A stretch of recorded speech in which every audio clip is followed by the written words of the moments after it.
Pues adelante. Bueno, ya me felicito que tengamos una mesa redonda con variedad de hombres y mujeres, si me excluyo del círculo, porque es un comentario que he oído hace unos minutos. Efectivamente, el tema de género es un tema que no tenemos que olvidar, es un tema que está inscrito en los principios fundamentales que tenemos en las carpetas que ya hemos aprobado y es una de las preocupaciones y uno de los compromisos de la Escuela de Segunda Oportunidad. Quería también mencionar a otro comentario que he oído hace poco, que es alrededor de la red, porque de red hay muchos. Y entonces lo que intentamos transmitir hoy es que esta red no es para hacer una red más y organizar eventos, eso no nos interesa. Lo que nos interesa es dar la palabra a los jóvenes, hacer que sean protagonistas y que los propios formadores también tengan la palabra porque son los que hacen la diferencia en cada día y que hacen los resultados y que vayamos conjuntamente defendiendo este modelo, comprometiéndonos a defenderlo. Entonces esta mesa redonda está alrededor de eso. ¿Qué es este modelo? ¿Por qué funciona en España? ¿Y qué podría aportar la red alrededor de eso? Entonces voy a dejar la palabra a ustedes para que nos presenten un poco su persona y su entidad en pocas palabras. Maripaz.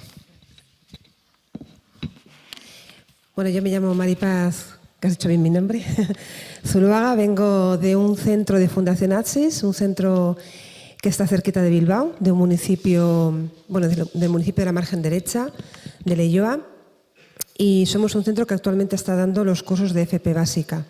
Con esta nueva ley de educación, la ley 11, se cambiaron los programas que íbamos dando, que antes era iniciación profesional, luego pasó a ser PCEPI y ahora estamos en concreto en este centro dando cursos de FP básica. Atendemos a jóvenes entre 15 y 18 años y bueno, pues ofrecemos una serie de especialidades donde los jóvenes están 2 años, donde estuvo Markel también, que antes ha dado el testimonio, y ofrecemos formación en el centro y después unos meses de prácticas en empresa. Y luego explico un poquito el estilo y el por qué creemos que esta red pues, es una buena oportunidad también para nuestros centros y nuestras fundaciones.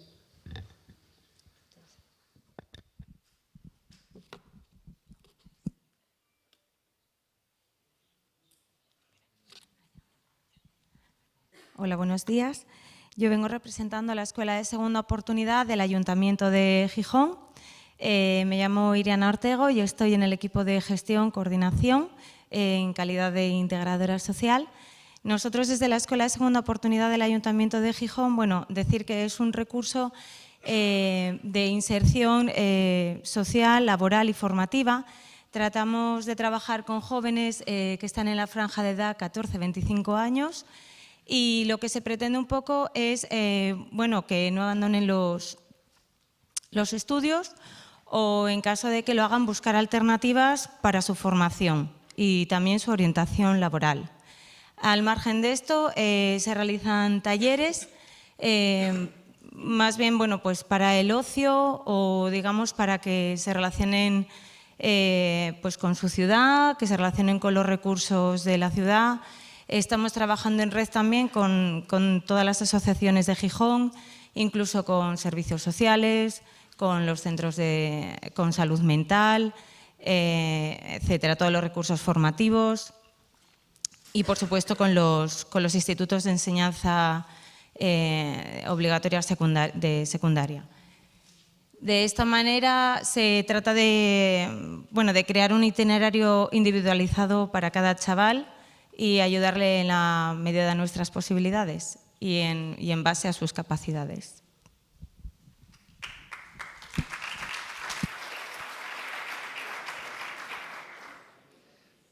Muy bien, buenos días a todos y a todas. Mi nombre es Ignacio Vázquez de la Torre, soy el director de la Fundación Proyecto Don Bosco, que es una entidad que se dedica fundamentalmente a la promoción integral de menores y jóvenes en situación de riesgo de exclusión. Estamos presentes en las comunidades autónomas de Andalucía, Extremadura y Canarias y venimos desarrollando nuestra labor desde hace aproximadamente unos 20 años. Nos dedicamos fundamentalmente a la realización de proyectos de carácter socioeducativo, de intervención en zonas con necesidad de transformación, también al ámbito de la atención residencial para menores y jóvenes tutelados y extutelados, y por último, pues a todo el ámbito de la inserción sociolaboral, desde la formación, capacitación, orientación, acompañamiento y posteriormente pues la inserción en el mundo del trabajo de este tipo de chicos y chicas que necesitan pues este empujón para poder insertarse en el mundo del trabajo.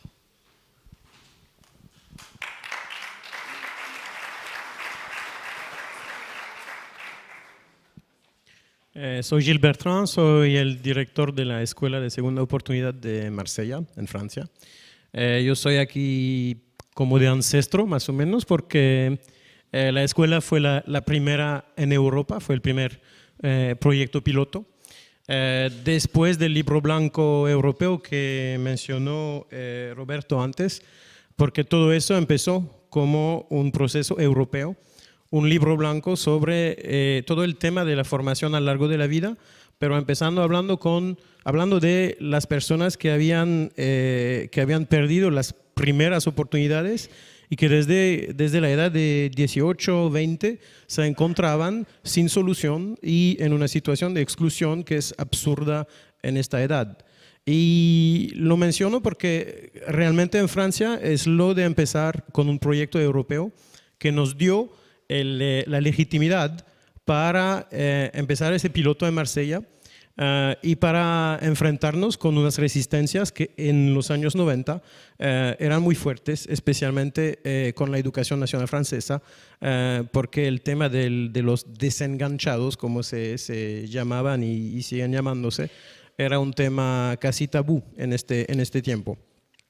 Luego el pequeño proyecto piloto de Marsella se ha convertido en una escuela que ahora acoge 770 alumnos al año, que sigue una de las más grandes de la red francesa. Lo más importante es que desde eso y desde los 7 proyectos pilotos que empezaron en otros países europeos, incluso la Escuela de Segunda Oportunidad de Gijón, que era pues el piloto español. Ahora tenemos una red en Francia, que es una red de 45 escuelas y que contó con 15.000 alumnos el año pasado. Y en este proceso, obviamente, de red francesa seguimos apoyando a los compañeros en otros países europeos que están tratando también de organizarse. Y para nosotros, obviamente, es un placer y un honor hacer este trabajo de cooperación con la red española que se está montando ahora.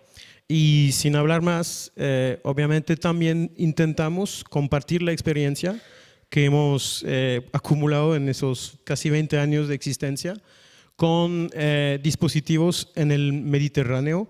Eso lo hacemos con nuestro socio, con nuestro amigo, el OSEMO, que es la organización que nos ayuda para manejar la red MEDENCE, Mediterranean New Chance o Mediterráneo, pues Mediterráneo Nouvelle Chance, pero no funciona obviamente en español a causa de la chance. Pero a través de eso pues empezamos hace ahora 3 años trabajar con dispositivos, unos muy recientes, unos más antiguos, en todos los países del Mediterráneo, sur o norte, que tienen en común, pero eso lo vamos a hablar más a largo luego, obviamente la fe en el potencial de esta juventud, pero también esta idea de individualización que también para dispositivos muy distintos, el elemento clave es el elemento de individualizar, es el elemento de buscar una solución adaptada para cada joven que entra en nuestros dispositivos.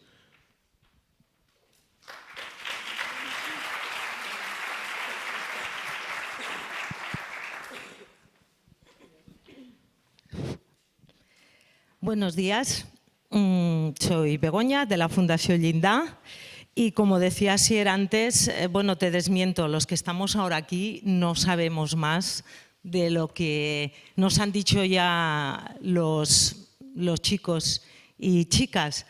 Desde el Llindar Me gusta decir solo 4 cosas como presentarnos, pero la primera de todos es que somos los más jóvenes, tenemos 11 años de vida y si hemos llegado hasta aquí es porque hemos sabido hacer bien una cosa, que es escuchar a cada chico y chica que ha llegado al Llindar y nos ha hablado de lo que le interesa, de lo que le pasa y de lo que sueña. Y escuchar el sueño de algunos de ellos, de ellas y de todos, por lo menos eso intentamos, nos ha hecho soñar con que era posible una arquitectura diferente y luchar para poder dar una respuesta educativa que en nuestro caso se vertebra en 4 elementos. Lo compartimos, itinerarios flexibles y personalizados de formación y de vida, y subrayo de vida, creo que es lo más esencial. Segundo eje, alternando trabajo y formación.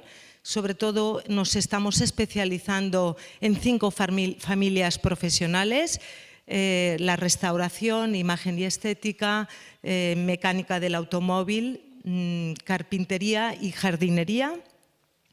El tercer elemento sería generar y explorar alianzas de colaboración disruptivas, que es un tema de moda, y que nosotros lo entendemos como hacer algo distinto, un proyecto diferente donde la empresa o otro tipo de entidad desde el minuto cero ya forme parte de nuestro equipo educativo. Y luego el elemento más esencial sería el acompañamiento subjetivo. Lo trabajamos con una alianza muy potente, Casi Ajust, que nos acompaña Eugenio, y decimos que es el elemento estrella porque quiere decir intentar poner al joven y a la joven en el centro de todo el proceso, y esto es muy exigente porque quiere decir trabajar no desde solo la oferta, sino desde la demanda, de lo que vosotros nos pedís en cada momento, y eso requiere un esfuerzo de todo el equipo de ponerse a trabajar, que luego pues en la conversación podré explicar un poquito más. Y solo añadir una cosa más. Bueno, no sé si he dicho que estamos en Cornellá y que en estos momentos somos 300 jóvenes. Y añadir una cosa que ha salido al principio. A mí me gustaría aclarar que la segunda oportunidad no son para las personas, para los adolescentes y los jóvenes. Estas, como todas las personas, tenemos miles de oportunidades. Es para el sistema. Que creo que ha habido un lapsus al principio y alguien ha hablado de la primera oportunidad. Creo que esto es importante, que es muy importante entender que esta complicidad del sistema ha de ser ya y desde el minuto cero. Y si no, no nos vayamos a deslizar, a construir alguna otra cosa que luego vuelva a dejar a jóvenes desenganchados en el propio sistema. Luego discutimos sobre esto, pero quería insistir.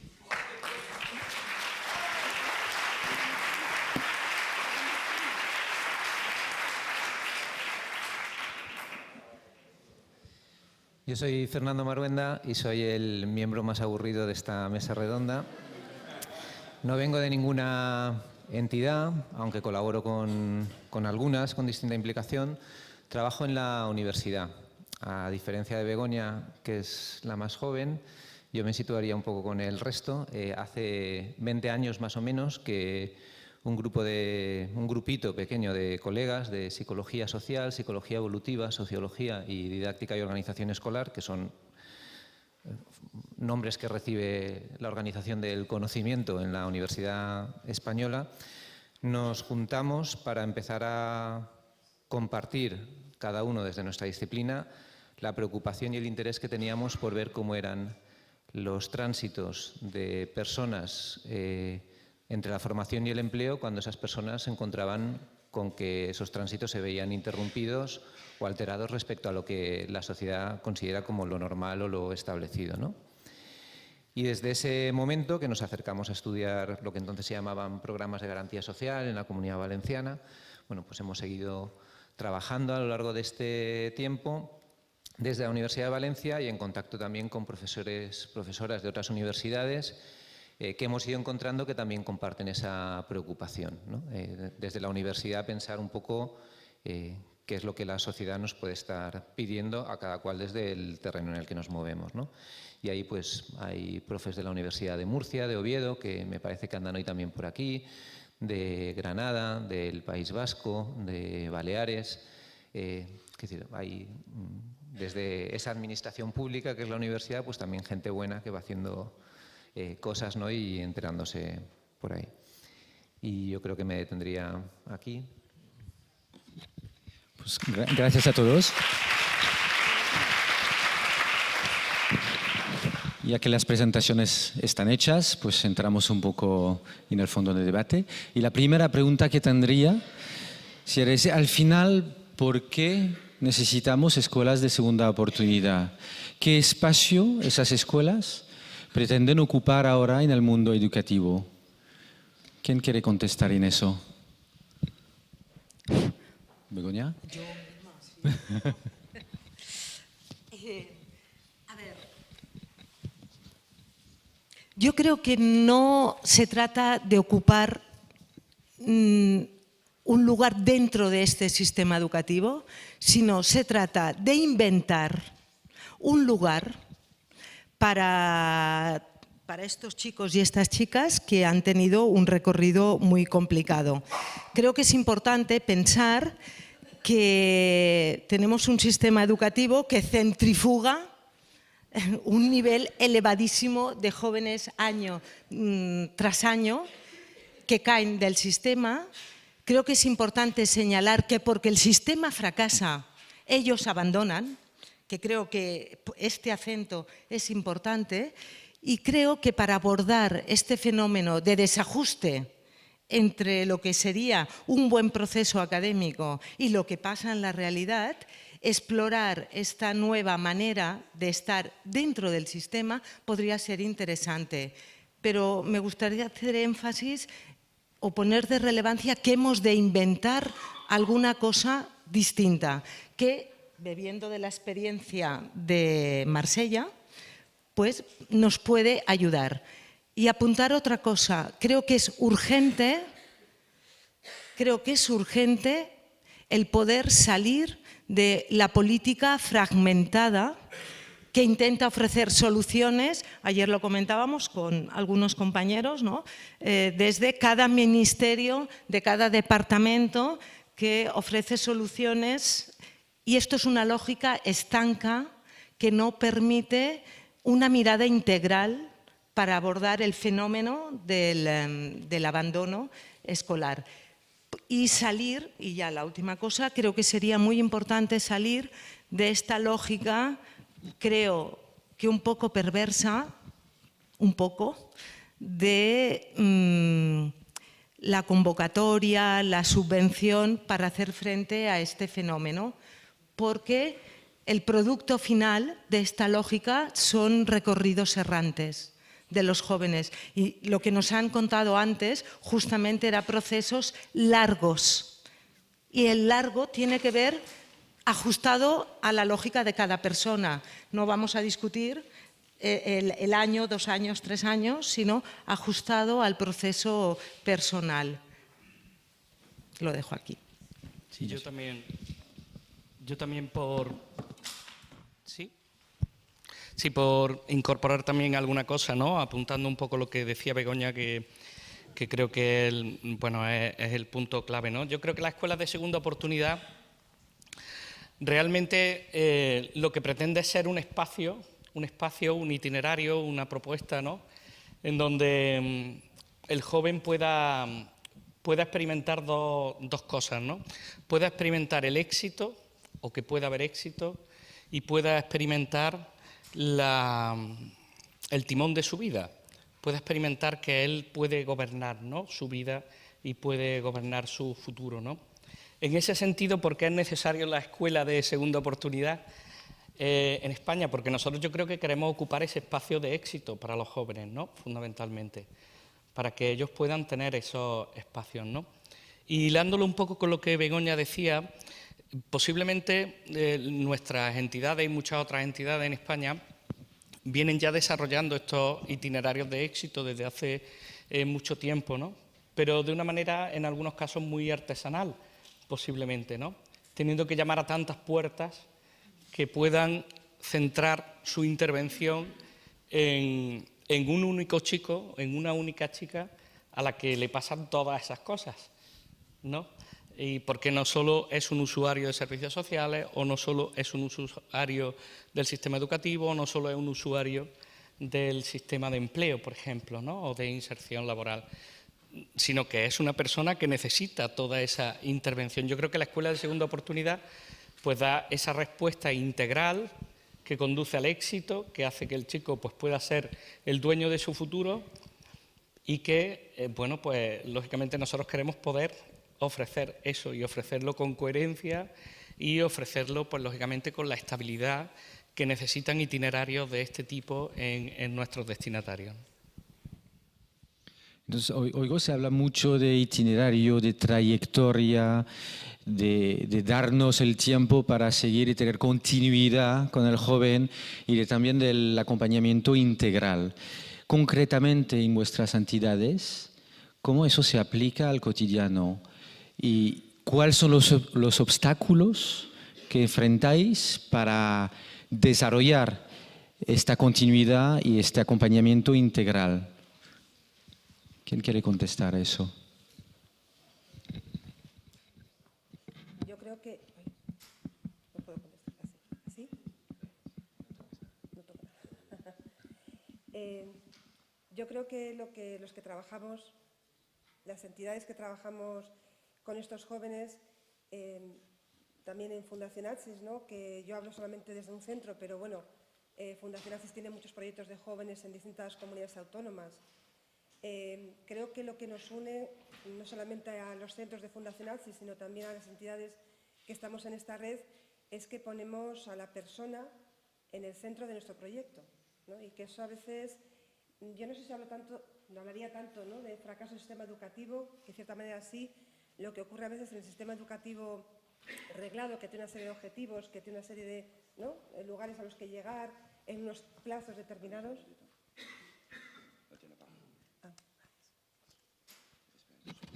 ¿Se oía un poco o no? ¿Se ha oído? No, tenéis que protestar, ¿eh? Si no se oye, ¿eh? Por favor. Bueno, está hablando que lo que ocurre en el sistema educativo es que quizá pues, la estructura es poco flexible, ¿no? Porque al final hay unos plazos, hay unos objetivos a los que llegar y cantidad de jóvenes, ¿no? En este tipo de programas, en nuestros centros, en nuestras entidades, el acompañamiento puede ser más personalizado porque el proyecto pone a la persona como centro y ponemos una serie de recursos al servicio del joven, ¿no?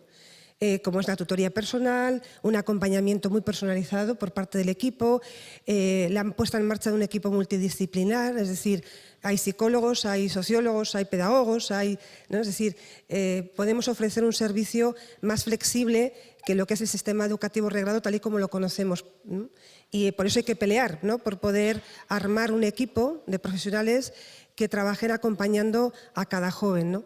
Yo siempre digo que al trabajar con personas, y para las personas no es como darles a un botón, ¿no?, y se solucionan temas, sino que es acompañar procesos, a veces se alargan más en el tiempo, hay que ser muy flexible, porque a veces ¿no?, hay vidas y vueltas y hay que tener la suficiente capacidad y flexibilizar, ¿no?, para poder acoger de nuevo a cada persona, y hacemos una obra de arte, no porque seamos estupendos trabajando, que bueno, que también igual, ¿no?, pero sobre todo cada persona es una obra de arte, cada persona necesita itinerarios concretos y personales, y yo creo que eso es lo que nos une a las entidades que estamos en esta red y a las próximas que están por venir, que ponemos a la persona como centro, ¿no?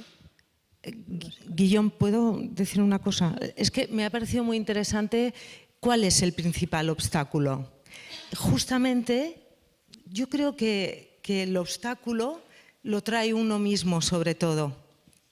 Porque creo después de, y a lo mejor los chicos aquí me podríais contestar o podríais decir si es así o no, pero creo que cuando uno ha vivido una experiencia de estar en un lugar en el que no te encuentras, eso genera mucho sufrimiento, genera rabia, genera agresividad y genera como pocas ganas de seguir o de empezar a aprender o de volver a aprender. Incluso genera el creer que tú sí que puedes.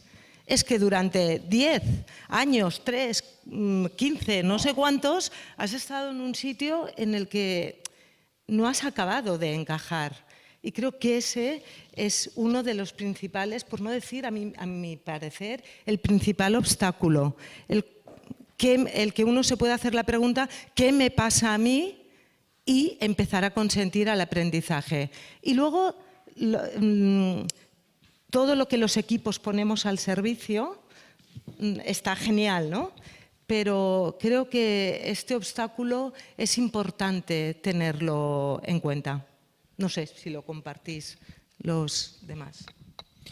A mí me interesaría que Iriana representa al Ayuntamiento de Gijón y Gijón, de la historia que se contó antes, es de las escuelas que se montaron en relación con la iniciativa de la Unión, de la Comisión Europea en aquel tiempo, de esta primera ola, ¿no?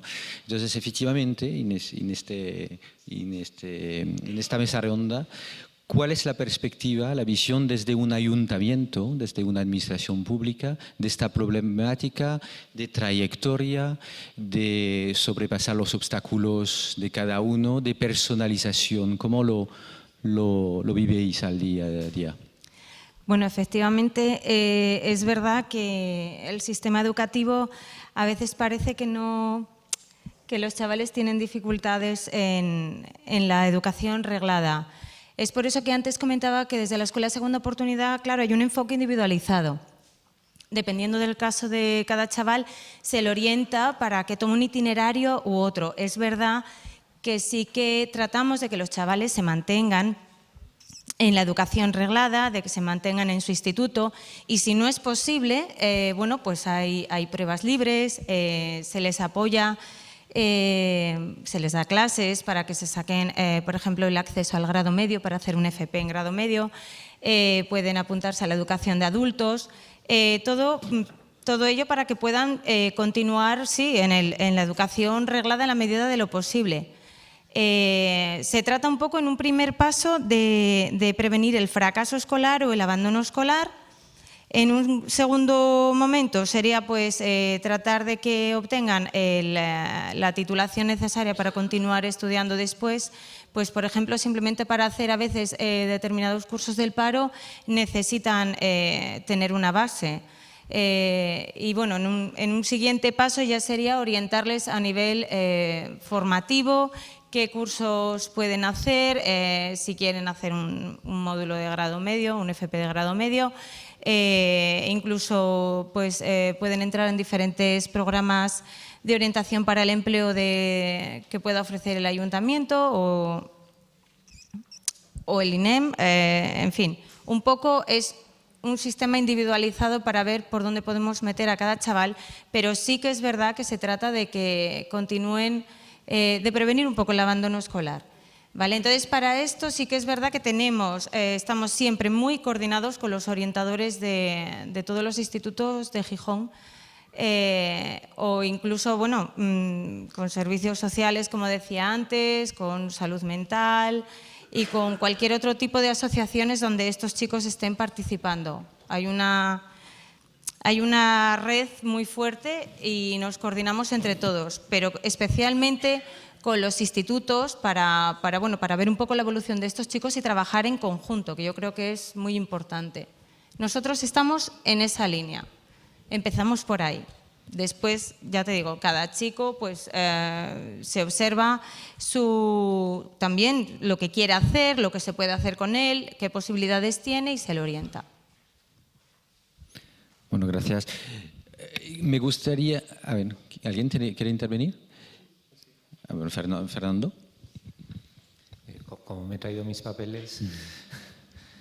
No, desde la mirada de la universidad yo creo que hay 2 o 3 cosas que muchas de vuestras entidades hacen y que permiten que la educación que proporcionáis sea distinta a la educación que se proporciona en los institutos de secundaria, ¿no? Una es permitís a la gente joven explorar, que es algo muy propio de la adolescencia. Les permitís explorar porque tenéis distintas opciones que les ofrecéis para que puedan hacer, pero además porque valoráis la exploración como algo positivo, no como el salirse de lo que está pautado para hacer en cada momento. Y eso es una opción razonable.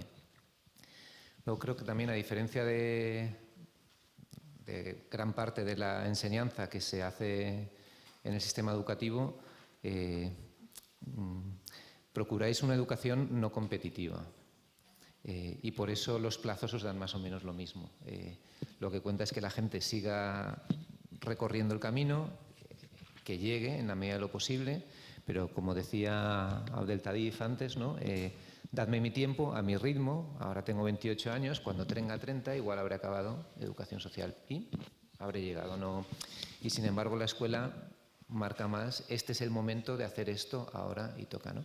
Hubo incluso una época en la escuela en la que se organizó la enseñanza por ciclos, que parecía que daban el tiempo más largo pero pronto se volvió a manejar por cursos, entre otras cosas porque gran parte del profesorado no llegó a pensar en el ciclo como unidad de medida del tiempo distinta al curso escolar, ¿no? Y un curso es muy corto y es muy corto para la adolescencia, ¿no? Entonces yo creo que esas son 2 variables que manejáis ahí en esos centros que son importantes, ¿no? Y luego ofrecéis cantidad de alternativas que no son tanto acciones sueltas, sino piezas que la gente tiene que ir componiendo y con las que tiene que ir componiendo. Y eso también es valioso. Eso es menos posible en la escuela porque la oferta está más cerrada, más atada, más pautada también, y vosotros pues permitís que la gente vaya haciendo. Eso es muy costoso también, complica mucho organizativamente, exige mucho por parte del personal, mucha dedicación, mucho interés, mucha atención, pero son elementos diferenciales respecto a la educación ordinaria. Gracias. Gilles, ¿querías añadir algo? Bueno, quizás porque preguntaste cómo lo hacemos concretamente, y uno de los elementos obviamente es buscar competencias dentro de cada chico y de cada chica. Es decir, no nos importa que no tengas un nivel promedio en historia, en ciencias naturales, en no sé qué. Lo que nos interesa es si hay 2 o 3 cosas que sabes hacer, que haces bien o que te gustaría aprender. Y entonces, desde eso, volver a construir un proyecto educativo, pero que tiene sentido. Porque él o ella inmediatamente entiende por qué está estudiando, está aprendiendo esas competencias, porque empezó por él. Luego, obviamente, hay otros elementos que son más elementos de puntualidad, elementos de poder comportarse en una empresa. Esos elementos sí los tenemos que imponer de cierta forma porque son prerequisitos para funcionar en un sistema económico. Pero eso también se puede explicar. No es algo que pues, por ejemplo, nosotros en la Escuela de Marsella nunca decimos toca aprender eso porque toca aprender eso. Siempre explicamos por qué. Siempre explicamos por qué vas a fracasar si no tienes esos elementos. Si llegas en una empresa y pues nunca llegas a tiempo, o estás fumando un porro enfrente de la empresa para la pausa de las 10 de la mañana, obviamente te va a pasar un problema, te van a echar. Y no será por mala suerte, será porque hay algo en tu forma de comportarte que no ha funcionado con ellos. Pero con esos elementos se puede entender y se puede progresar mucho más fácilmente que con algo impuesto y algo que parece como un programa predefinido para todos. Y para eso también esa cosa de tener prácticas en las empresas es fundamental, porque nos llegan muchísimos jóvenes que dicen, a mí la escuela no me gusta, pero yo en la empresa voy a ser súper bueno. Pero llegan en la empresa y tienen los mismos problemas. No van a llegar a tiempo, no van a aprender, no van a escuchar lo que les dice el jefe, no sé qué. Y luego regresan a la escuela y dicen, pues parece que hay un par de cosas que tengo que mejorar. Y podemos empezar un proceso que es un proceso de diálogo y de mejorar. Una cosita, estoy de acuerdo con Begoña por lo del fracaso del sistema educativo normal, pero yo nos veo mucho más como complementarios del sistema educativo. Pensando de forma muy, digamos, muy macro, no sé si es un fracaso, por ejemplo, que el sistema educativo francés maneje a pues, formar quizás a 80%, 80 o 85% de los jóvenes con sus métodos, que son métodos bastante estandarizados, digamos. Pero lo obvio es que los 15% que son desenganchados necesitan algo otro, necesitan algo individualizado, necesitan algo también que requiere recursos humanos con una intensidad que no se puede usar para cada chico y cada chica de cada país europeo. Pero si lo necesitan, obviamente es una inversión que tenemos que hacer, porque mirándolo de una forma aún más macroeconómica, obviamente, cada joven que está excluido a un momento tan temprano de su vida es un derroche, hasta si no pensamos en el derroche humano, que es obvio, pero también es un derroche económico. También el costo, el gasto básico en ayudas sociales, en falta también de recursos para el Estado, porque no está trabajando, no está generando impuestos, no sé qué. También eso ya es un derroche, hasta mirándolo con los ojos los más cínicos de un economista que no se interesa en la parte humana, el derroche está acá. Pues gracias. Ya hay muchas palabras claves ya que salen, ¿no? Y a mí me gustaría, para retomar un poco de visión del conjunto, dar la palabra al Fernando, que hace 10 días hizo una presentación con Begoña, con Roberto y conmigo en la conferencia Joves en la Universidad Autónoma de Barcelona, de ver un poco lo que reúnen en cuanto a esos principios que que ya hemos empezado a desarrollar, ¿no? La complementariedad con el sistema educativo arreglado, pues forma parte de esos principios que tenéis todos en la mano. ¿Qué reúne las escuelas de segunda oportunidad españolas que empiezan a ponerse, a organizarse y que a lo mejor les diferencia a la fecha de hoy? A ver, yo creo que hay dos principios que no están en vuestra carta fundacional, pero que a mí me parece reconocer en las entidades que habéis impulsado esta dinámica, ¿no? El primero, surgís de la iniciativa social. Ahí hay una voluntad de un grupo de gente que se organiza para atender a una necesidad que aprecia y que es una necesidad que está desatendida, que no recibe el eco suficiente. Y luego, siendo de iniciativa social, pero también hay muchas modalidades de iniciativa social, creo que tenéis un espíritu cívico, universal, o sea, un altruismo, una generosidad, como decía, no sé si era Matt o alguien también en la ronda anterior, cualquiera de nosotros jóvenes que estábamos aquí podríamos haber recibido la misma atención en cualquiera de las otras entidades. Sois entidades abiertas a gente muy distinta, no sois entidades que trabajáis para los vuestros o para una parroquia particular, sino que trabajáis con gente muy distinta. Entonces yo creo que esas son dos notas, la iniciativa social y ese carácter cívico-altruista que son fundamentales, ¿no? Y tercero, tenéis además vocación de servicio público. En lo que os estáis comprometiendo es en proporcionar, en satisfacer el derecho a la educación de gente que ha visto cómo la institución que tenía que garantizarles ese derecho, que era el sistema escolar, no ha sido capaz de hacerlo. Entonces, ahí esas tres notas, ¿no? Iniciativa social, altruismo y vocación de servicio público, ¿no? De garantizar una necesidad, un derecho, que es un derecho fundamental reconocido. Luego están los principios de la Carta Fundacional. Y esos principios, si uno mira los 5 principios nada más en detalle que tenéis en la carpeta, o sea, el enunciado de los 5, pues imagino que casi cualquiera los firmaría. Digo casi cualquiera porque hay un principio que a mí me parece el más controvertido, el más valiente también de la Carta, que es el de la relación con la empresa. ¿Entendéis que si hay, y en eso imagino que sois gente con mentalidad del siglo XX, fordista como yo por lo menos así lo entiendo, que el trabajo es todavía hoy, y yo lo seguiré creyendo mientras no me convenzan de lo contrario, uno de los mejores mecanismos para la inclusión social, para ser persona autónoma, ciudadano de pleno derecho en la sociedad, ¿no? Y por eso os vinculáis y deseáis vincularos con el lugar en el que la gente va a tener que acabar estando, empresas. Y por eso habláis de empleabilidad, como hablaba antes esta mañana gente, y por eso habláis también de emprendedurismo, porque al fin y al cabo vuestra iniciativa social os lleva a impulsar, ¿no? Pero lo hacéis desde esa intención de que la gente consiga acceder al mundo del trabajo. El mundo del trabajo, como decía ahora Gil, tiene unas reglas, tiene unas pautas de funcionamiento. A mí me gustaba más el mundo del trabajo de los 60, de los 70, de lo que oí hablar, que el mundo del trabajo en la actualidad, pero aún así sigo viendo que es la meta. Ese principio es fundamental y yo creo que no cualquier entidad estaría dispuesta a firmar ese principio. Pero si entramos a los otros principios que tenéis, son principios que también son exigentes.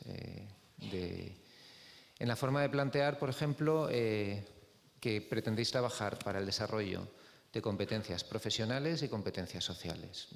Tú, Begoña, hablabas antes de la vida como la clave, pues yo entiendo que la competencia social es la competencia para la convivencia, para la vida ordinaria, cotidiana, normal y corriente, que al final consiste en que yo por la mañana pueda decidir qué ropa es la que me quiero poner ese día, ¿no? Y si tengo dinero para comprarme unos pantalones, pues poder elegir cuáles son y no tener que ponerme los que me vengan. Ese principio también es importante y habla de educación integral. Ese principio está recogido en el artículo primero de cualquier ley educativa que se ha aprobado en España desde la democracia. Y sin embargo, parece que el sistema educativo, como al final de lo que pone notas es de asignaturas, se olvida de parte de esas competencias, ¿no?, sociales, personales, que ayudan a la gente a ser quienes somos. Está también la voluntad que tenéis de trabajo en red. Y ese principio yo creo que lo ponéis de manifiesto cada una de vuestras organizaciones, en que para hacer el trabajo que tenéis que hacer tenéis una conciencia muy clara de que necesitáis colaborar con gente distinta a vosotros, con gente que está en otros lugares. Eso creo que también diferencia lo que es una red de lo que es una asociación, ¿no? Trabajáis con gente diferente y no le hacéis asco a eso, frente a otros que prefieren a lo mejor trabajar con gente similar, semejante, ¿no?, dentro del mismo patrón. Y bueno, pues yo creo que esas son las claves fundamentales que hay ahí, ¿no? Que aspiréis además a que la integración de la gente con la que trabajáis sea una integración duradera. Creo que tiene mucho que ver con lo que decíais también antes al presentar de que vuestro trabajo es un trabajo a largo plazo, no es un trabajo a corto plazo. Estamos hablando de una carrera de fondo y esa carrera de fondo hay que correrla con calma, con estrategia y, como sucede en las carreras de fondo, por lo menos para gente de mi edad, cuando se apuntan a maratones o medio maratones, yo no he hecho nada de eso, al final lo importante, la satisfacción está en haberla corrido y haberla finalizado y no importa tanto el tiempo en el que lo hagas, ¿no? Entonces, ese manejo del tiempo en claves distintas a como se hace habitualmente en los tiempos del mundo moderno, en lo que todo lo tasamos y lo que no entra en el tiempo es lo que consideramos como fracaso. Bueno, pues eso creo que también es un principio que está ahí asentado, ¿no? Y le dejo la palabra a otras personas, que si no, esto va a parecer una clase. ¿Y Begoña? Yo quería enfatizar el tema de la empresa, que me parece un elemento relevante, y como ya has repasado los principios, no insisto, pero justamente me parece interesante el poder ver cómo, además, los principios nos unen, pero cada entidad es distinta, cada escuela somos distintas, estamos en territorios muy diferentes, incluso a nivel de leyes, podríamos decir, en el sistema educativo, en el sistema de ocupación, y creo que este es un reto como para elaborar un proyecto conjunto, nos unen las diferencias. Y creo que esto es algo que es importante también. porque va algo, en relación a lo que tú apuntabas, Gil, que no hagamos algo también protocolario, algo burocrático, algo que reproduzca el sistema educativo, pero un poquito más allá. Que esto es lo que yo quería decir cuando el sistema fracasa, porque me parece más interesante decir que fracasa el sistema que no el chico. Pero estoy de acuerdo en lo que tú apuntabas, ¿no? Pero creo que este es un reto importante, el ver cómo nos juntan las diferencias, soñando lo mismo, que es dar respuesta a través de estos principios que ya señalabas. Y creo que este es un invento. Bien. Ignacio, querías decir yo algo. También luego Iriana. En el ámbito de la relación con el mundo empresarial, ¿no? Bueno, yo entiendo que efectivamente para las escuelas de segunda oportunidad es un reto muy importante para todas nuestras entidades, lógicamente, ¿no? El ser capaces de incorporar también al mundo empresarial a este proyecto, ¿no? A esta idea, a esta iniciativa, a esta respuesta, ¿no? Pero hay que incorporarlo, yo diría, dicho de una manera sencilla, no como un mal menor, ¿no? Que podría parecer, ¿no? Sino todo lo contrario, como una oportunidad enorme, ¿no? Y como realmente uno de los claves o uno de los principios que pueden garantizar el éxito también de la escuela de segunda oportunidad, ¿no? Yo entiendo que cualquier escuela de segunda oportunidad que quiera de verdad propiciar la inserción laboral de chicos y chicas que han tenido dificultades, que tienen una formación a la carta, que tienen un itinerario a la carta,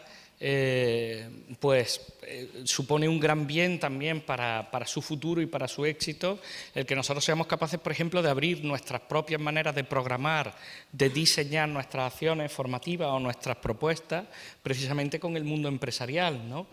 Porque al fin y al cabo no es solo porque sea la desembocadura normal, digamos, hacia donde va el chico en un escenario de normalización, sino porque, bueno, pues realmente ese diseño conjunto con la empresa, ese ser capaz de soñar juntos este futuro para esta persona, pues bueno, garantizará una estabilidad mucho mayor en el futuro también para el chico, ¿no? O las chicas. Yo creo sinceramente que es una gran oportunidad que además nos hace, pues fundamentalmente también muy diferentes al sistema educativo reglado, que normalmente no tiene esta orientación con esta claridad, ¿no? Yo creo que nosotros podemos hacerlo, tenemos esa flexibilidad para poder hacerlo y realmente pues creo que forma parte, no de una manera accesoria, sino fundamental de los itinerarios que nosotros marcamos con los chicos, ¿no? Yo creo que esa sensibilización del tejido empresarial y a su vez el hacer cómplices, ¿no? También al mundo laboral de la realidad y del futuro de este tipo de chicos, pues yo creo que realmente son parte de la aportación que nosotros tenemos que hacerle a la sociedad y a estos chicos, ¿no? Iriana, ¿querías añadir algo? Simplemente matizar a lo que tú estabas comentando, que me parece que estabas diciendo que los proyectos que son diferentes entre sí, pero a la vez la diferencia es lo que tienen en común, si no me equivoco. Decir que, bueno, que cada proyecto está inmerso en un contexto y lo bueno de nuestros proyectos es que se amoldan a ese contexto, o sea, estamos trabajando para ese contexto. Entonces, me parece que es muy positivo y que eso es lo que nos une, eso es lo que tenemos en común, ¿no? Que tratamos de amoldarnos a lo que tenemos alrededor.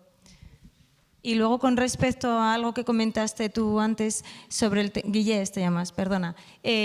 Comentaste sobre, bueno, que hay un... Vaya, ahora perdí la palabra, lo siento. Se me fue. Bueno, que se sacrifica a nivel económico y a nivel personal. Hay un sacrificio, pero también a nivel de creatividad, porque los jóvenes aportan frescura, aportan nuevas ideas y si no les damos la oportunidad, todas esas ideas se pierden y toda esa frescura y todo ese ímpetu por hacer cosas nuevas. ¿Vale? Solo quería, bueno, comentar un poquito eso. Fernando. Es que me dan un micro y me pierdo. No hablaré más. No. Creo que también hay otro, o sea, detrás de vuestros principios hay, yo creo, una clave que encarnáis bastante bien cada una de las entidades, por lo que yo he podido ver, y que, sin embargo, en el resto de la sociedad y en concreto en las administraciones, pues está ausente. Y es que hacéis de puente, integráis a la vez la dimensión educativa con la dimensión del trabajo, el derecho a la educación con el derecho al trabajo. Los vinculáis, no los separáis. Y sin embargo, cuando os toca ir a hablar con las administraciones, tenéis la de un color y la de otro, en un lugar y en otro, ¿no? Y eso yo creo que es algo que representáis bien y que os permite también hacer ese puente, ¿no? El romper esa dicotomía que administrativamente genera muchos problemas de financiación, de rendición de cuentas, de transparencia de información, ¿no? Y que en vuestra práctica resolvéis estando en el lugar ese de la intersección, que por supuesto por estar en la intersección estáis sometidos a una presión mucho mayor que quien está cómodamente situado en un punto o en el otro, ¿no? Es muy interesante y hablamos de los principios, hablamos de cómo se aplica. Ya se ve que hay algo en común, más allá de solo el nombre de Escuela de Segunda Oportunidad, que incluso unas de las entidades hasta hace poco tampoco utilizaban del todo, ¿no? Pero ¿quién es Escuela de Segunda Oportunidad y al final quién no es? ¿Cómo caracterizarlo?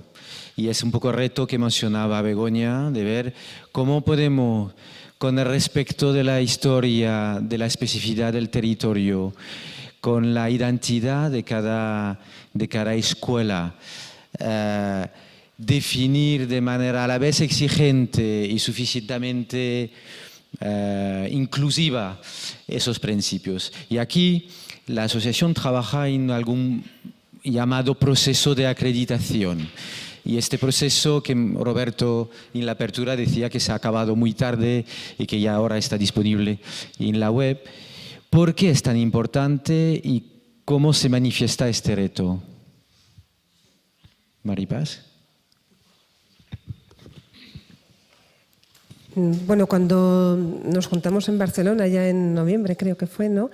Sí que teníamos todos una ilusión, todas las entidades, y también muy claros los principios. Y bueno, ahora se ha hecho un trabajo también de esos principios, ponernos una tabla, ¿no?, de unos indicadores de acreditación, porque creemos que no cualquiera, es decir, no cualquier manera de trabajar, ¿no?, pues es un espacio de escuela de segunda oportunidad, ¿no? Creemos que ha de cumplir unos principios mínimos, un estilo de trabajo, una serie de mecanismos, ¿no?, que no porque a mí me interesa mucho este proyecto, yo como entidad quiero sumarme a este tren, pero me falta una serie de principios o no cumplo una serie de requisitos, pues puedo sumarme, ¿no? No queremos, no sé, abrir puertas, por supuesto, acoger a todos los que trabajamos con los jóvenes, porque creemos que nos complementamos todas las entidades y creo que juntos somos más fuertes y podemos ofrecer un mejor servicio a los jóvenes,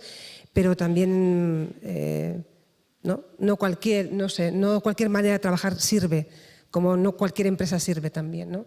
Es decir, sí que creemos fundamental también el hacer un vínculo con el tejido empresarial, pero también tenemos, bueno, hoy nosotros por lo menos desde nuestra entidad tenemos claro que tampoco cualquier estilo de empresa y de trabajo sirve, ¿no?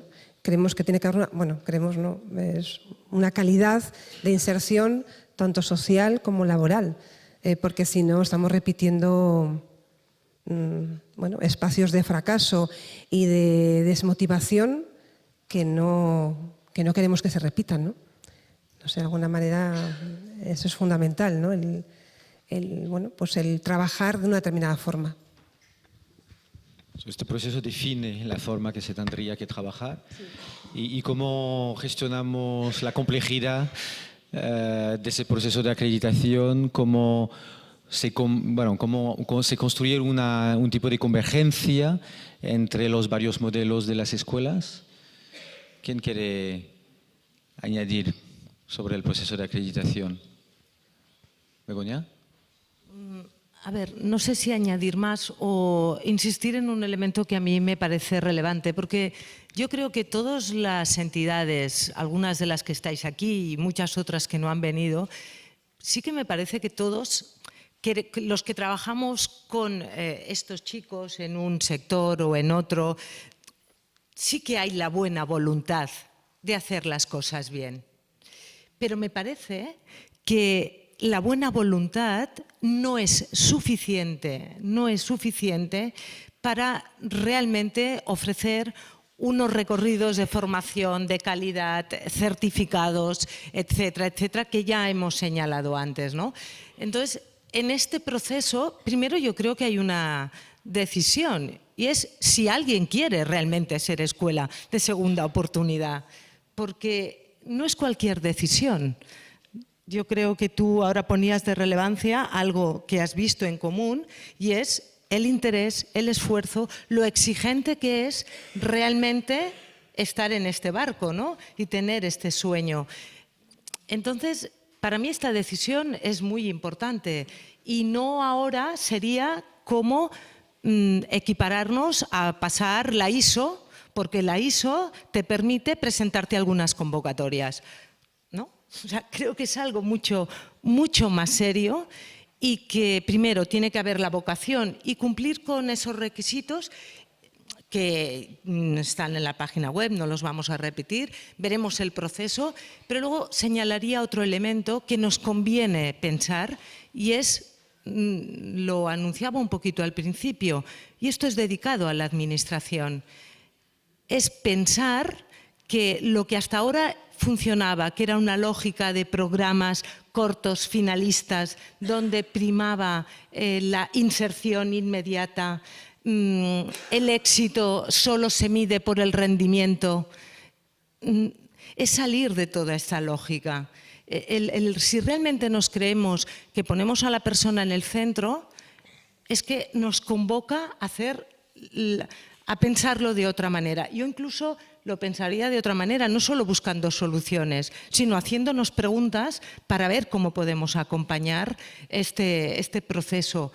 Digo lo mismo, pero creo que no digo lo mismo.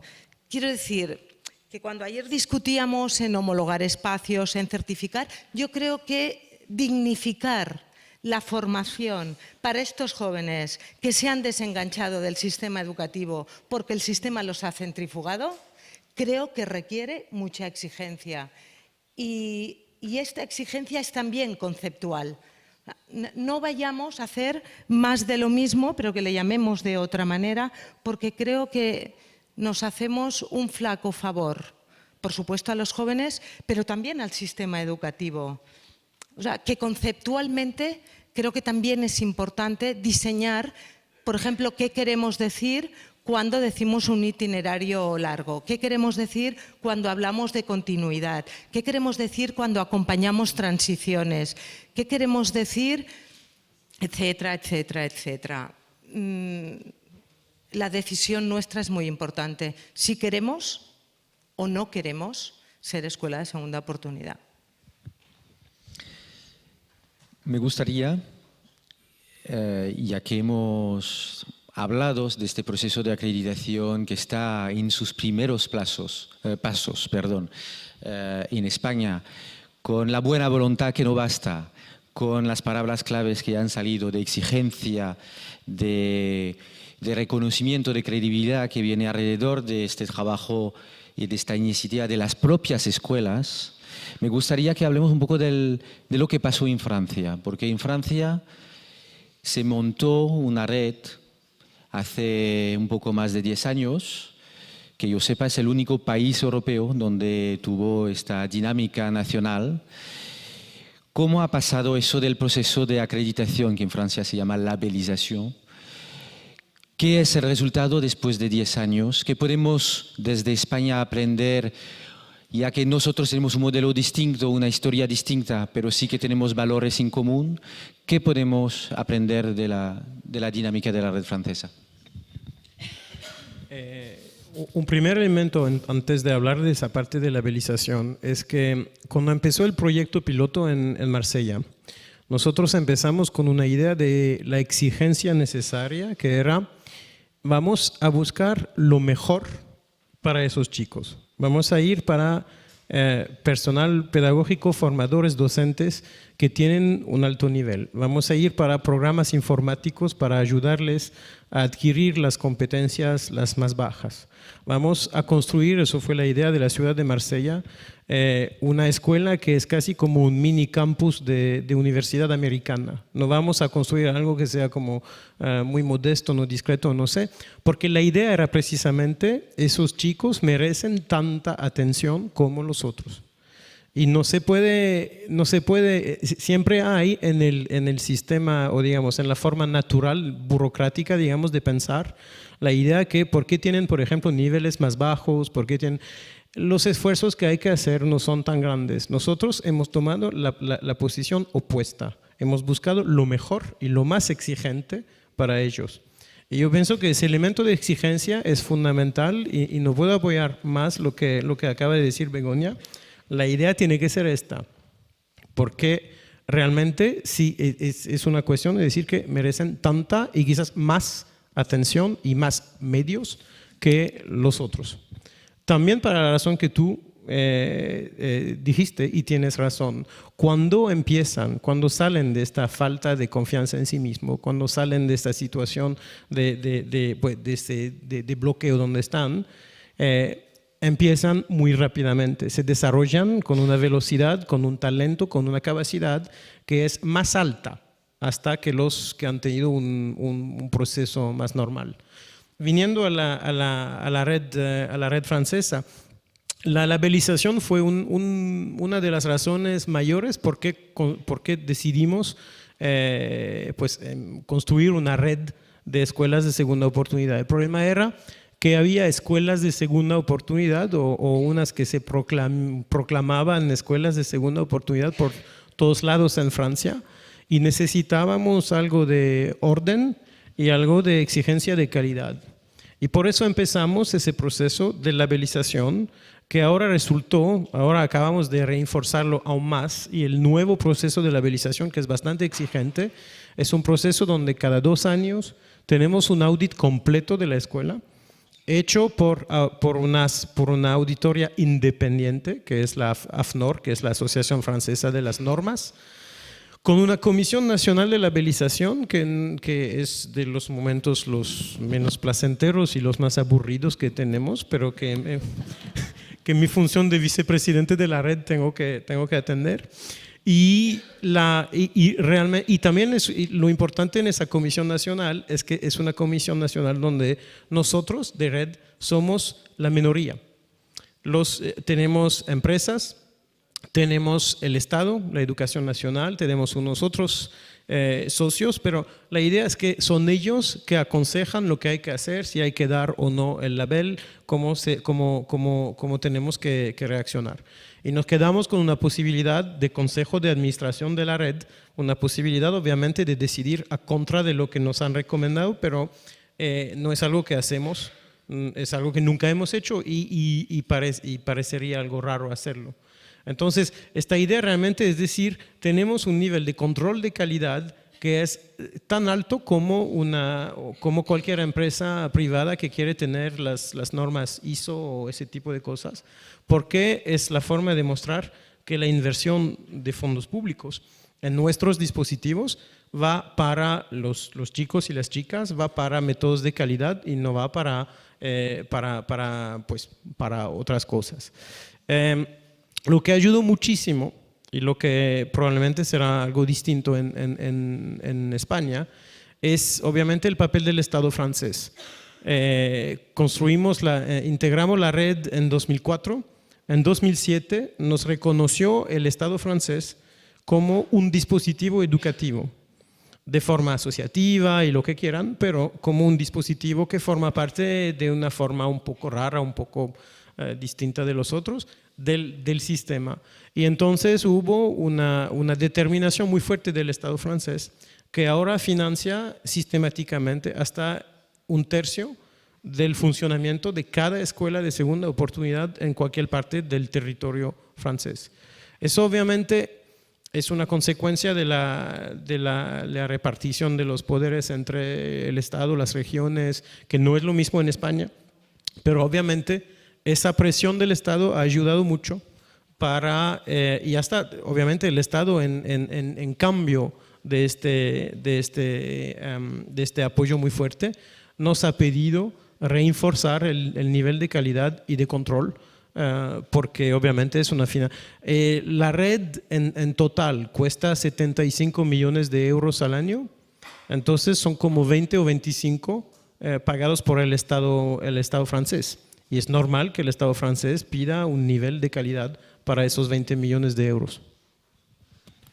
Pues interesante, muchas gracias. Después de 10 años de red francesa, ¿cuántas escuelas hay? ¿Cuántos alumnos al año? ¿Esta estructuración ha tenido un impacto concreto en el número o la calidad de la formación para los jóvenes y los resultados? ¿Cuáles son los resultados después de 10 años?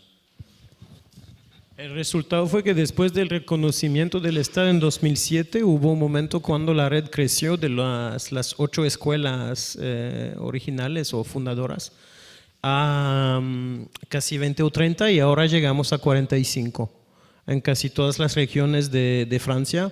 Y ahora estamos empujando un proceso no es de racionalización, pero obviamente cuando alguien llega con un proyecto que puede ser muy bueno, pero que es muy pequeño, ponemos bastante presión como red para que se federen con otras escuelas en el mismo territorio, para evitar obviamente que el dinero sea gastado en cosas administrativas, para evitar que las regiones, digamos, las autonomías acá, tuvieran que trabajar con 8 escuelas que vienen cada una con su diálogo de gestión anual y con su papelito y con y para pedir Fondo Social Europeo, todo esto. Así que ese tipo de coordinación regional para todos los dispositivos lo estamos apoyando. Y ahora cuando se abre una nueva escuela, ponemos mucha presión para que esa escuela obviamente se acerque de todos los otros dispositivos que existen en el mismo territorio, especialmente si es el mismo territorio desde el punto de vista de empleo, de empresas, etcétera, porque si no, para las empresas tiene mucho más sentido tener un interlocutor que luego puede trabajar con ella. Pero lo hemos intentado hacer de una forma que no, que no nos cueste de un punto de vista de la originalidad pedagógica y de la libertad pedagógica de cada escuela. Entonces la lógica además minimizar lo más que se pueda los gastos administrativos que se tienen que repetir en cada estructura, pero toda la parte pedagógica sigue muy libre porque obviamente lo que queremos es aprender de cada uno de los otros y no es algo estandarizado del punto de vista pedagógico. Y por lo de las cifras que estabas pidiendo, ahora tenemos 45 escuelas, eso lo he dicho, 14.570 alumnos el año pasado. Si todo anda bien tendremos más de 15.000 este año. Y ahora un crecimiento que se ha puesto un poco más, que sigue, pero de una forma quizás un poco más moderada, porque obviamente no puede ser exponencial, pero pues mirando la cifra del desengancho en Francia, que sigue ahora como de 120.000 chicos al año, obviamente todavía tenemos tampoco somos el único dispositivo de lucha contra el desengancho escolar. Y también la Educación Nacional ha empezado a hacer sus propias cosas para evitar y para intentar trabajar con los chicos que están a punto de caer del sistema educativo, pero antes de que se cayeran. Pero obviamente todavía tenemos un problema social mucho más amplio que lo que hace la red, pero se puede decir que con 10% más o menos de los desenganchados de cada año, ya hacemos algo que tiene su impacto social. Y lo que nosotros consideramos, último punto, como una salida positiva, como una salida exitosa de los dispositivos, es o un empleo directo o volver a estudiar, pero volver a estudiar para una formación, para una calificación ulterior. Y con eso, el año pasado tuvimos 60%, 59% de salidas positivas en toda la red. Así que son 15.000 o un poco menos de 15.000 chicos y digamos 8.000 de esos que encontraron un futuro distinto, obviamente, que se pusieron en una trayectoria completamente distinta de la en cual llegaron en la escuela, pues nos llegaron, digamos, en las escuelas francesas. Gracias, Gilles. Pues llega el momento de dejar la palabra a la sala por unas preguntas a quien quiera sobre los temas que quieran. Hay una posibilidad importante. No sé si tenemos micrófonos. Pues, a ver, yo llevo el micrófono. Sí, ahora tenemos micrófonos que nos llegan.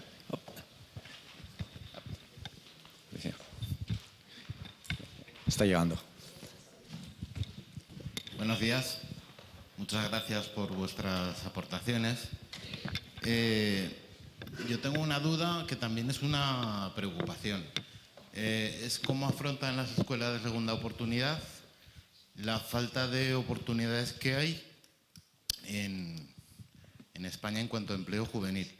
Ya no solo por el 49% de paro juvenil, sino por el otro 51% de precariedad en el empleo. Gracias. Sí, bueno. Más que una pregunta es alguna idea que me ha sugerido el interesante debate que ha habido. Me interesó esta cuestión de las diferencias, porque me parece que no solamente para las escuelas de segunda oportunidad, sino en general para las escuelas, el que la diferencia o la particularidad no sea segregada es su eje fundamental. Es decir, que encuentro que este principio, que quizás está entre líneas en lo que se plantea, es fundamental. Como lo particular, la diferencia no es segregado, sino que es más bien el motor. Las diferencias es el motor, y que eso no solamente es lo que une a las escuelas de segunda oportunidad, sino en general lo que une una lógica. Incluso diría que toda escuela, más allá de si está arreglada, estandarizada o no, debería ser la lógica, como lo individual, la particularidad no es segregado. De hecho, me parece que esta cuestión entre si las escuelas regladas, estandarizadas, o las escuelas individualizadoras, por decirlo de alguna manera, ahí se articulan, es porque todos creo que tenemos la experiencia de que, más allá de haber participado de una educación más o menos estandarizada, en algún momento del recorrido encontramos que teníamos un lugar. Es decir, que si no tenemos un lugar propio, si no entendemos que algo de lo propio no es segregado, rápidamente eso va hacia lo peor, sea en la escuela se llame de un tipo o de otro. Me parece que este es un punto fundamental, al menos para mí, en lo que yo he escuchado, cómo no se segrega lo particular. Y la segunda cuestión, y eso lo he aprendido de años de colaborar con la Fundación Llindar en Cornellà, es que estos recorridos largos, que efectivamente lo largo siempre es relativo, no concierne a 1, 2, 3, etcétera, sino me parece que concierne más bien a cómo en ese recorrido se pasa de pensar las cosas como un problema, que cuando algo aparece como un problema, inmediatamente casi al instante aparece esto, el instante de que casi hay que concluir, hay que acabar con el problema, a pensarlo más bien como cuestiones. Es decir, que cuando un chico viene como un problema, sabemos que eso causa problemas. Sin embargo, que cuando algo de eso pasa de ser un problema a ser una pregunta para la escuela, una pregunta para el chico, una pregunta para los educadores que lo acompañan, eso implica otro recorrido que ya podemos decir largo. Casi en esa lógica, ese cambio del problema a la cuestión ya alarga el recorrido. No da igual que sea 1, 2, 3, 4 años, me parece. ¿Quién quiere empezar a responder a esas preguntas?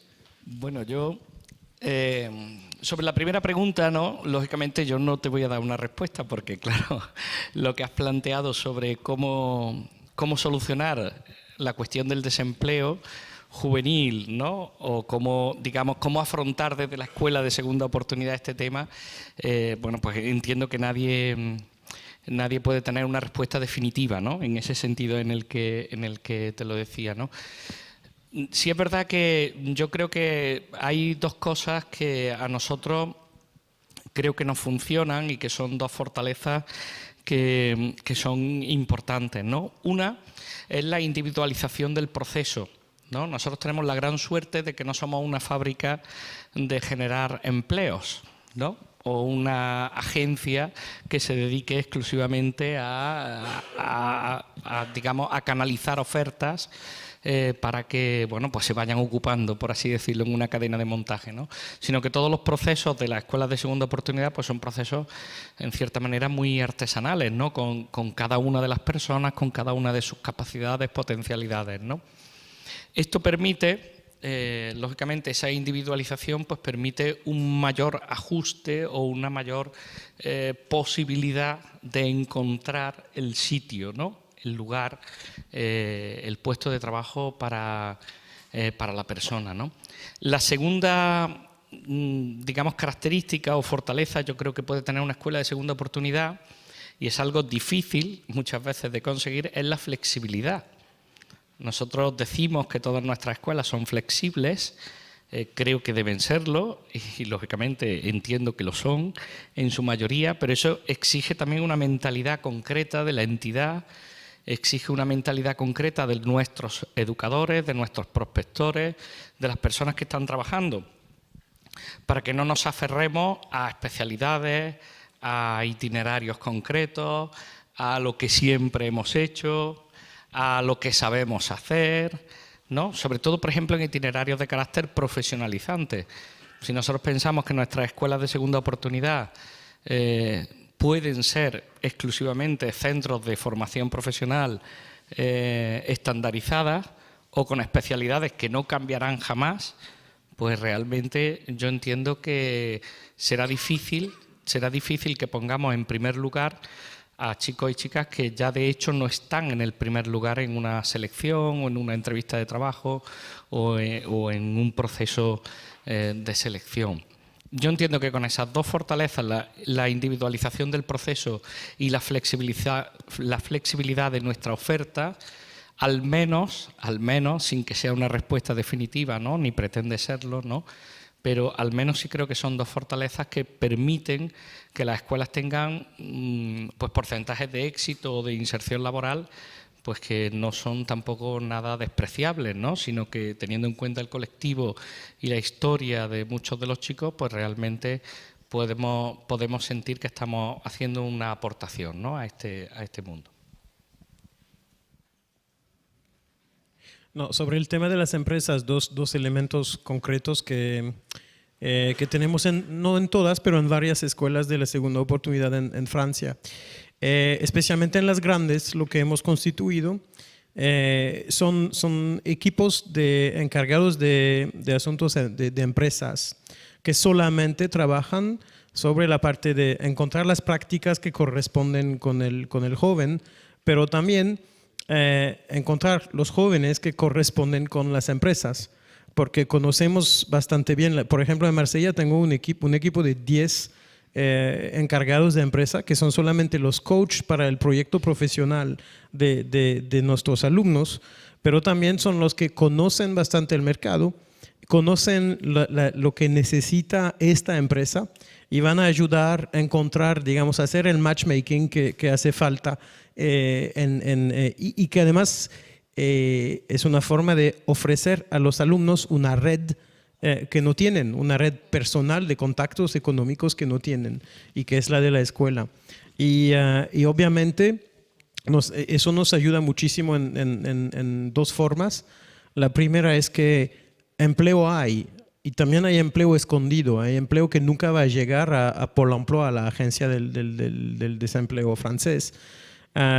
Pero hay ofertas de empleo o por lo menos necesidades que sí la empresa se dice, pues con este joven sí podría trabajar bien, obviamente van a tomar el riesgo y además nosotros les garantizamos seguir en contacto con ellos al mínimo un año después de que salga el joven de la escuela, para precisamente si hay cualquier tipo de problema entre el joven y la empresa, ayudar como de mediadores, para decirlo así, y eso a veces es fundamental para que la empresa tome el riesgo, porque lo ve como un riesgo, se dice, pues se podría confiar en este joven, pero también quizás voy a tener problemas, y lo de saber que nosotros también estamos allá, como en el fondo, y podemos venir, si hay un problema podemos ayudar, eso ayuda muchísimo.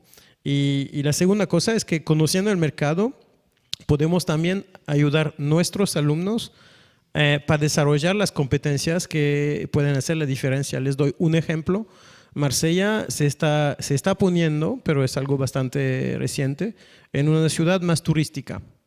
Y en todo el ámbito de la venta, del comercio en general, tenemos un problema enorme de inglés.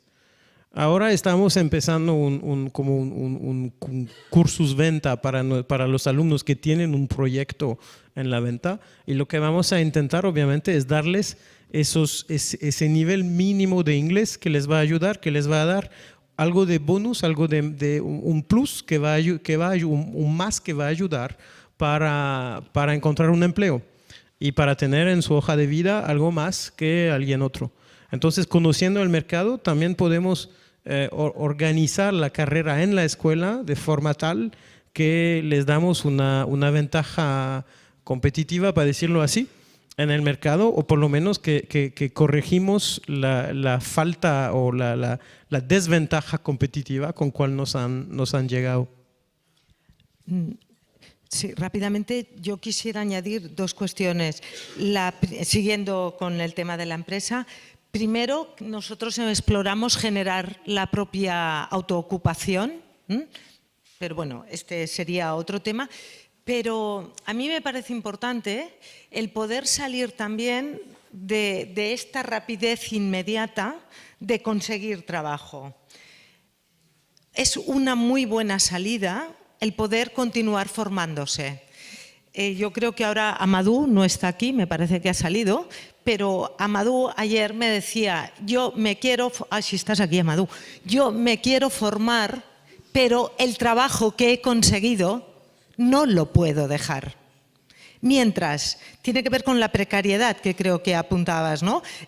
¿Cómo hacemos eso? Creo que la Escuela de Segunda Oportunidad podría explorar el tema de becas.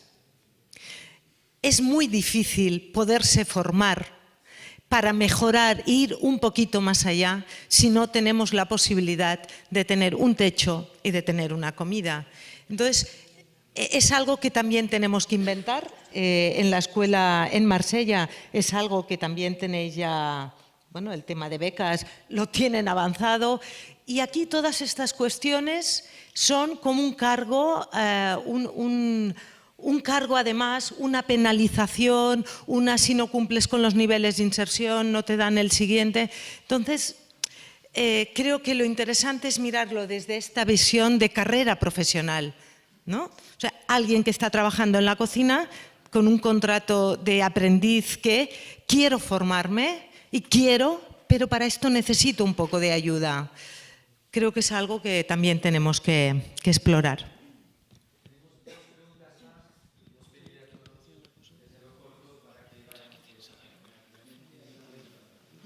Hola, buen día. Yo soy Olaya Sánchez de Iniciativas Solidarias. Guillón nos ha pedido que la gente que fuéramos haciendo preguntas nos presentáramos. A mí me ha faltado escuchar hablar sobre incidencia social e incidencia política. Creo que cuando establecemos redes o trabajamos en red, una buena parte es porque en lo individual a veces nos quedamos cortas en hacer aquellas cosas que realmente pueden repercutir en cambios más grandes o en transformaciones que realmente puedan solidificar. Respecto a eso, yo quiero entender que desde la Asociación de Escuelas de Segunda Oportunidad se va a diseñar o estáis pensando ya en una estrategia de incidencia política para que todas estas acciones individuales que en las entidades sociales hacemos de gestionar proyectos de manera estupenda, de generar itinerarios de inserción, en muchos de los casos exitosos, en otros casos pues muy difíciles porque la realidad supera la ficción respecto a lo que estos chicos y estas chicas se tienen que enfrentar.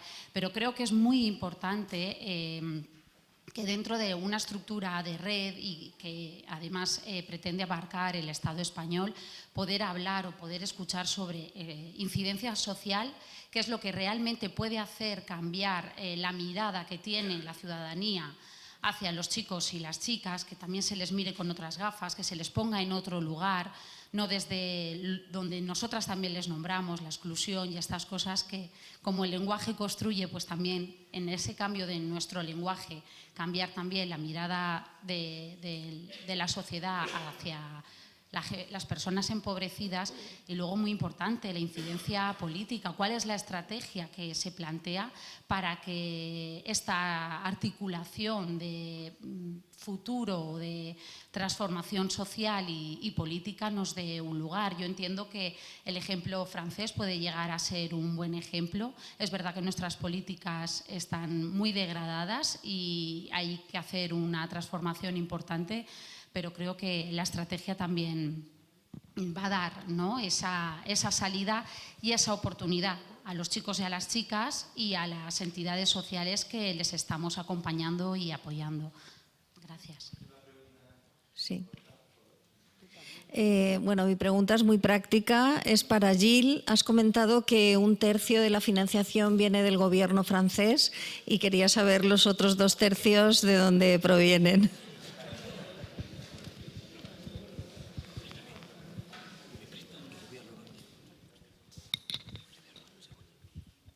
Bueno, ya puedo contestar esa parte porque es fácil.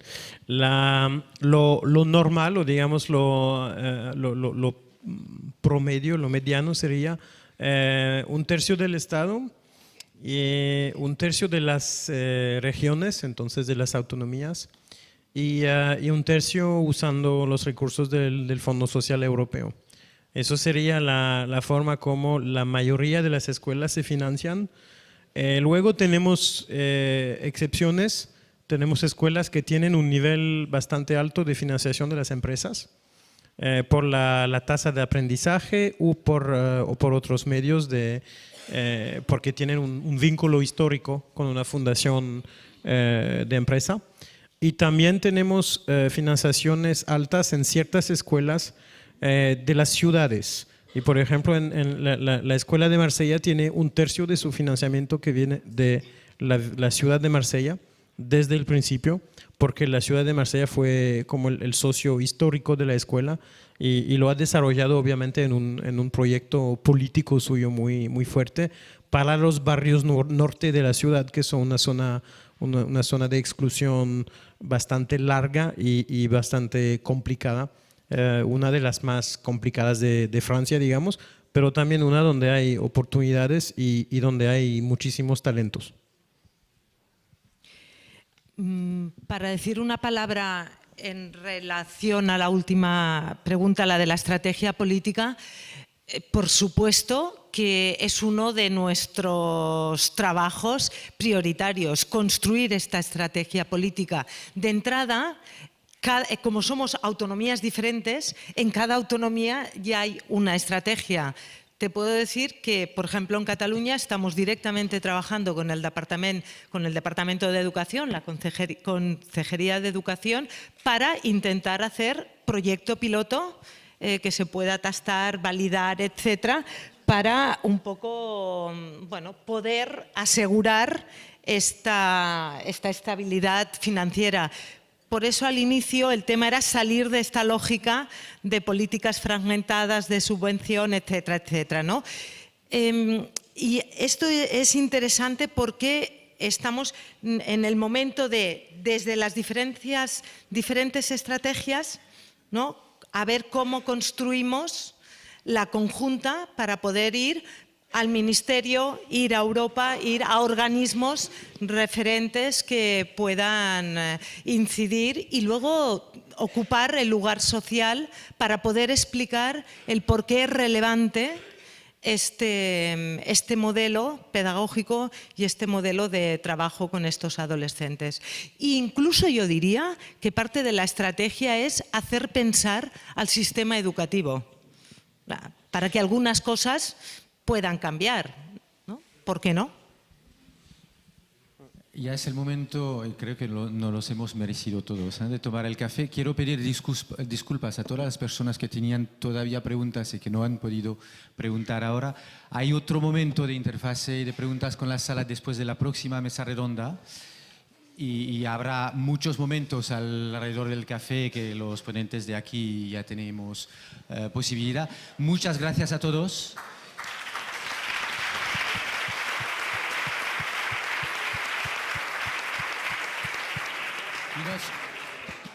Nos encontramos a la 1 aquí para la mesa redonda siguiente. Gracias.